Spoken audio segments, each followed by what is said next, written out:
ATN. Kutoka maeneo ya Tenwek, kaunti ya Kericho, tuelekee kaunti ya Embu ambako seneta wa kaunti hiyo Alexander Munyi Mundigi amekashifu vikali viongozi ambao waliotarajia Rais William Ruto kutopokelewa na wananchi wengi wakati wa ziara yake katika eneo la Mlima Kenya. Akizungumza hapo jana, Mundigi alisema kwamba halaiki ya wananchi ambao walijitokeza wakati wa ziara ya Rais William Ruto ni dhihirisho tosha kwamba Rais William Ruto bado ana wafuasi katika sehemu ya Mlima Kenya.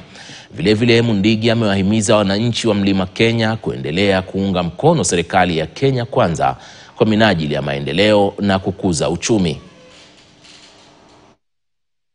Wale watu walikuwa nasema rais wa Kenya asiweze kutembea mlima. Tumeona vile amekanyanga mlima na amekanyanga vizuri na miguu mbili, na wamekuja na baraka na sisi tumewapokea. Ingawa kulikuwa changamoto kidogo, na hiyo ningeweza kusema katika Kenya macho ya chura haisui ng'ombe kunywa maji. Kwa hiyo nashukuru sana kwa yale mambo ilifanyika siku ambaye ni Ijumaa.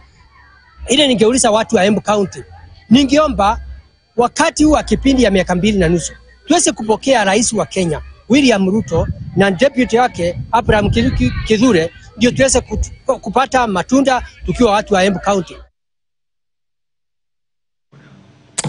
Na jamii ya Waluo inayoishi kaunti ya Kilifi imezindua baraza la wazee ili kupigania maslahi ya jamii hiyo kisiasa na kiuchumi katika kaunti hiyo.